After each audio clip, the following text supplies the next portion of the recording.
Hey guys! Welcome back to my channel for another Halloween special. So for this second episode natin, we are going to discuss all about 5 of the creepiest mysteries or murders that happened during Hallows Eve. So first of all, let's discuss Halloween muna. So Halloween was actually an annual holiday that started with ancient Celtic festivals, and this was in October 31. So until now, we celebrated October 31st because it's the day before November 1, which is our day for the dead. So this actually parang entails people during that ancient time na they should wear costumes kasi on Hallows Eve, yun yung time na bumababa na yung mga souls, spirits, and ghouls dito sa earth. And people's beliefs back then was that they had to create a disguise, a scary disguise, para akala ng mga ghosts na ghosts din tayo or we're also monsters. So we had to put on costumes. So doon nagsimula yung costume pating Halloween. And there's a lot of details that come into this, na-adapt siya ng ibang cultures kasi this culture was actually from the European culture, and na-adapt siya ng ibang cultures, not just sa mga European countries, and nag-evolve siya into having Halloween parties, masquerades, trick-or-treating, ganyan. Ngayon, ang i-discuss natin, yung mga pinaka-creepy na hindi natin inakalang nangyari. We thought that they're just stories, but they actually happened. It's all over the news. It was covered by media before. And these are things na hindi lang nangyari dito sa Pilipinas, but in other countries as well. So, are you ready, guys? Okay, let's start. Okay, so the first Halloween trick that I have for you guys is called the Scream Murder. So guys, wag nyo nang pansinin yung aso na kahol sa kapitbahay namin. Sabi ko sa inyo, lagi na lang siyang ganyan. Every time nagbe-video ako. So anyway, going back. So this is called the Scream Murder, which happened noong 2013 sa New York City. So of course, every Halloween, especially in New York, they actually celebrate it. And there's a lot of even grown-ups who wear costumes. Kasi sa atin, most of the time, most kids lang naman yung nagka-costume, di ba? But in New York City, almost everybody wears costumes during Halloween. It's widely celebrated there. And there was this 19-year-old boy. Actually, his name is Anthony Seabury, and I think he was in a Halloween party where he was actually attacked by assailant na naka-costume ng Scream. So if you haven't watched the movie or the movies ng Scream, so it's all about this serial killer who dresses up in this black hood with this ghostly mask and then attacks his victim sa bahay with a knife. Unfortunately for Anthony Seabury, he was actually shot to death by this unknown person, and naka-costume siya, so nobody was able to see who that person was until he just fled the scene, disappeared into the night, and until this day, nobody knows who that masked assailant was. Alright, so the next mystery natin is actually very scary, and this is called Trick or Treat or Murder, and it happened in 1982. So there was this 69-year-old man named Marvin Bradland, and he was actually very busy during the day giving out candies sa mga nagti-trick or treat. So when he was about to sleep na, so he was with his wife during this time, nagulat sila kasi there was another knock on the door. Lumabas si Marvin, and he found this person wearing a pillowcase. So yun yung costume, pillowcase, tapos butas lang yung sa may mata. And that person said, "Trick or treat, give me your money or else I will shoot you." Tapos naglabas ng barel. At first, Marvin thought na this was just a prank by one of his family members, so he tried to grab the gun, and nagkaroon sila ng konting arigluhan, I guess. And eventually, Marvin got shot directly sa may throat niya, which ended up killing him. Ngayon, itong taong to, kung sino man siya, left the pillowcase doon sa crime scene. So, police thought na they would be able to get DNA from inside, kung sino man yung nagsusuot nun, baka nag-leave ng DNA, but there was actually nothing. So, till this day, his murder has not been solved, and according to some sources, the theory was that his wife was having an affair with another woman, and she asked that woman to kill her husband, but it's never been proven. And it's just creepy to know na, was this a random shooting? Was this just an act of passion? Or talagang hindi lang niya kilala, nag-trip lang siya? And it's just very creepy to know na probably that person is still out there. Alright, so you know na every Halloween, we always make the most out of it by choosing the decorations, choosing the candies we're gonna give out, choosing the costumes of our kids. And especially in other countries, they really celebrate this. Talagang pabonggahan sila ng decorations sa labas ng mga bahay nila. And they really spend. And I think it's the same as here in the Philippines. Kumbaga sa atin, mas celebrate kasi natin ang Christmas. So, pabonggahan ng setup sa labas ng Christmas lights. Ganun tayo dito sa Pilipinas. But in other countries, they really spend a lot on Halloween decorations. And these are cases of Halloween decorations that went wrong. So, this one is called Decorations or Reality. So, this has happened more than once, more than twice, and these are just some of the examples that I picked out for you guys. So, noong 1990, one Chicago teenager named Brian Jewell was working sa isang attraction sa Chicago. So, it was parang a hayride na pagdating dun sa may area niya, nakakunwari siyang ano tawag dito, para siyang hangman. So, kunwari nagbigti siya doon, tapos bigla siyang gagalaw, manggugulat siya doon sa mga nasa ride pagka dumaan. So, that was his part doon sa hayride na to. And it was going well in the early parts of when they were actually doing it. Pero, in the middle of everything, nagtaka na yung mga kasama niya kasi hindi na lumalabas si Brian and he didn't even go for his break. And that's when they found him actually talagang hanging there, as in patay na pala si Brian. They don't know what happened, what went wrong, kung bakit talagang for real this time na nakabigti siya doon.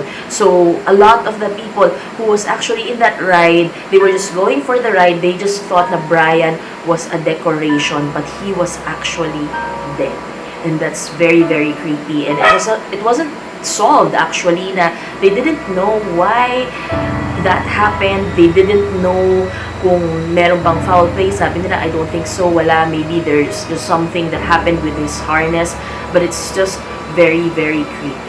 Another incident like this happened noong 2005. So there was this 42-year-old woman in Delaware, and she actually committed suicide by hanging herself outside of her house dun sa puno. And since it was Halloween, a lot of passerbys were thinking na talagang decoration lang siya, part lang siya ng decoration for Halloween, until sa talagang may nakakita na sa kanya, nakakilala siya, and that's the only time that they called the police. And I think she was hanging there for around 3 days or so, and it's just very creepy. It also happened to another guy in the US. So this guy actually had a heart attack. So he had a heart attack on his way inside his house. So nandun pa lang siya sa tapat ng bahay niya, sa may walkway, and he collapsed and then he died. And all the while, everybody thought it was just parang part of a Halloween decoration. And even the mailman who went there, nung nakita niya, parang nabilib pa siya na akala niya part ng decoration, tinadyakan pa niya sa tabi para maibaba niya yung package na dinideliver niya, na para talaga dun sa lalaking yun na nakahiga na. And there was also an incident also in the US where this 35-year-old man actually killed his own mother. Decapitated yung nanay So, binutulan niya ng ulo yung sarili niyang nanay, and the body, tinapon lang niya sa labas ng bahay when everybody thought it was just a Halloween prank or a decoration. when in fact, nanay niya na pala talaga yun, and she was actually dead and bleeding and headless.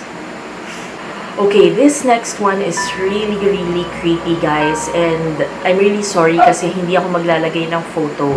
And I'll explain to you why. This really just gives me the creeps. So, this is all about Robert the Doll. So, Robert the Doll was actually a doll that was owned by Robert Eugene Otto. And a lot of people said na, oh, that doll is actually cursed. It's a cursed voodoo doll. He thought that the doll was haunted kasi when he had the doll, there were a lot of things that were moving inside the room. Like, may mga bagay na pinatong niya dito, bilang malilipat sa ibang lugar. And then, there were items that were missing. And in the middle of the night, nagugulat yung parents ni Robert because he would always scream and shout because he would say na the doll is alive. And actually, timo, kinikilabutan ako ngayon just by talking to you about this, guys. I really, really hate this topic. This doll is haunted, definitely. And siya yung naging inspiration for the movie Child's Play. So, I'm sure kilala niyo naman lahat si Chucky. So, of course, medyo overly commercialized naman si Chucky and exaggerated, of course, yung nasa movie. But, let me tell you, this is very, very creepy. Kasi this doll is actually located now in a museum in Florida. It is in East Mortello Museum. So, it's located in Florida. Naka-display siya doon.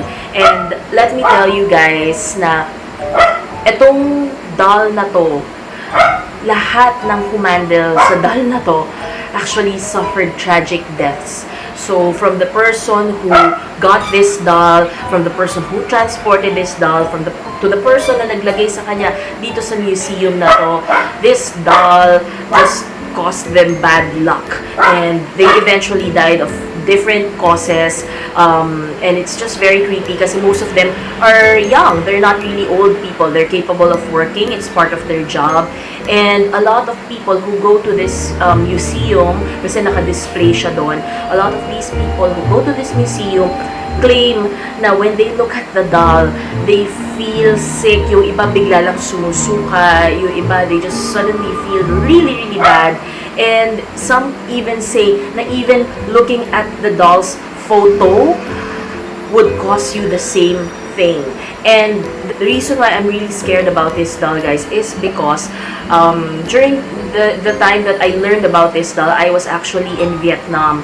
So, I was staying at my friend's house. Yung nasa condo kami. Pagising ko, they were still asleep. So, ako lang mag-isa, lumabas ako dun sa may sofa. Humiga muna ako dun, and then nag-browse ako sa phone ko para mag-Facebook. I saw the article about these haunted or cursed objects or mysterious talismans, ganyan. So, I clicked on the article and then I started reading. Binabasa ko ngayon yung part nung kay Robert the Doll. So, bago ko tapusin actually yung nakasulat doon, I looked at his photo, the photo of the doll. And let me tell you guys, grabe. As in, para akong, alam mo yung, para akong biglang kinilabutan, na para akong nawala ng dugo. Tapos, I just started palpitating, na bigla lang akong nahihilong, nasusukan, parang dung, dung, dung, ganun yung nafe-feel ko. And I didn't know what was going on. So, parang sabi ko, ba't gano'n? Parang kasama ng pakiramdam ko. And then, I continued reading it. And while I was reading, nagulat ako kasi dun sa table, we had a party the night before. And dun sa table, sa harapan ko, bigla lang tumapon yung dalawang cups na nandun sa table. And take note, walang electric fan, nakasarado yung pinto sa balcony, so walang hangin. Pero they just flew out of the table. I swear to you guys, it really happened. Nung nangyari yun, I said, oh my gulay, talaga natakot ako. Tinanggal ko yung article sa phone ko. Tumayo ako, talagang inipon ko lahat ng courage ko. Tumayo ako. Pagdating ko dun sa hallway, sabay takbo ako dun sa kwarto ng friend ko para gisingin ko silang dalawa ng boyfriend niya. As in, pumasok ako sa kwarto nila, ha. Ganung levels. Kasi I just felt really bad. And then after that, parang sabi ko, I need fresh air, I need cold water kasi ang weird nung pakiramdam. So, guys, I hope you understand. I won't be putting the picture of the doll here, pero you can view it on Google at your own risk. Pero, tandaan nyo, winarn ko na kayo. So, if you want, just Google Robert the Doll and take a look at his pictures. So, let me know kung if you are brave enough to actually look at the photo. Comment kayo down below if you felt anything or if wala naman. Try yung titigan. Baka may mangyari kung dun sa inyong mga mas adventurous. But let me tell you, I won't be looking at that picture anytime soon or maybe not even in the future. Okay, so for this last story natin, this is all about the saintly priest sa Leyte, and this is actually here in the Philippines. So this actually has been covered already by news outlets and media kasi I read about it online and it's very, very interesting. So this actually happened super tagal na. This happened in December 8, 1951. And this is all about Cipriano Urgel. I'm really not sure if I'm pronouncing that right. Urgel. So he was 33 years old during this time. And he was actually praying inside of the church in Leyte for the souls of the departed kasi he was praying Hallows Eve. So it was Halloween night. He was actually praying the responso, which is a Latin prayer for the dead. While he was praying, nung dumating siya sa part na Hail Mary, nagulat siya kasi sa kanyang likod, biglang may sumagot ng Holy Mary and also in Latin. So tumalikod siya, he looked for anybody who was there, pero he was all alone in that church. And inisip niya nung una, guni-guni lang niya. So, he continued praying. Pero pagdating na naman niya dun sa Hail Mary, meron na namang sumasagot sa kanya ng Holy Mary in Latin. Pero this time, more than one yung boses na sumasagot. So, eto, pari na siya. Pero he got freaked out a bit with that incident. Natakot siya, tumayo siya, umalis siya, pumunta siya sa kwarto niya, and he had a hard time going to sleep that night. The next day, nag-isip siya na gawin niya ulit, and this time sabi niya hindi na siya magpapadaan sa takot because he really needs to pray for the souls of the departed. So, inulit niya yung prayer, and again, as usual, meron at merong mga sumasagot sa kanya sa every time na may Holy Mary in Latin. So, he was very curious kasi sabi niya, while he was praying, he could really hear na as if they were all behind him, praying with him. So, tinanong niya dun sa mga locals and also dun sa mga resident priests na iba na ano ba yung meron dito sa church na to, bakit ganun yung nangyari sa kanyang incident. And that's when he found out that the church was a cemetery noong 1870s. So, doon niya nalaman na, oh, okay, so maybe those who were praying with him was actually the souls na pinagdadasal niya in the first place. So eventually, he died in April 22, 1985 at the age of 66. But the thing is, even after his death, a lot of locals claim na within that area, within that vicinity ng church, there is something there that allows the spirit world to communicate with the living. Kasi maraming mga anomalya ang nangyayari doon. To the point na yung mga mismong residents nga sa area na yon, they think of it as normal already.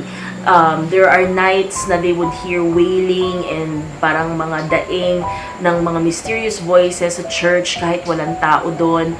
They would hear howling of dogs, and there have been the occasional complaints from jeepney drivers or tricycle drivers about mysterious disappearing passengers na sumasakay tapos biglang nawawala. And it's part of the urban legends din dito sa Pilipinas. So, yun yung sinasabi nila dun sa lugar na yon. And it's very, very creepy kasi ang sabi nila, the only proof that they have about these ghosts or apparitions na nagpapakita is that kung saan man sila nakatayo or nakaupo, the floor or the seat will always be wet, which is very interesting. Ano kaya yun? Is it ghost plasma? What do you guys think? Comment kayo down below. Okay guys, so there you have it. I hope you enjoyed this video, and I have a lot more videos coming for you very, very soon. So please stay tuned make sure to subscribe to this channel. Click the subscribe button down below and make sure na yung bell na katabi nun naka-click so that you will always be notified whenever I upload a new video. And if you haven't joined the contest yet, guys, please join the contest. So if you watched my previous video, which I will link up here, I'm giving away tickets to Bahay 13. All of the details are found within that video. So please go ahead and watch that. Make sure to like my Facebook page and keep on suggesting, guys, what else you want to hear from me, kung ano gusto nyo matakal natin na topics. And I will see you guys again on my next video. So make sure mag-ingat kayo, guys, sa paglalabas kayo this Halloween season.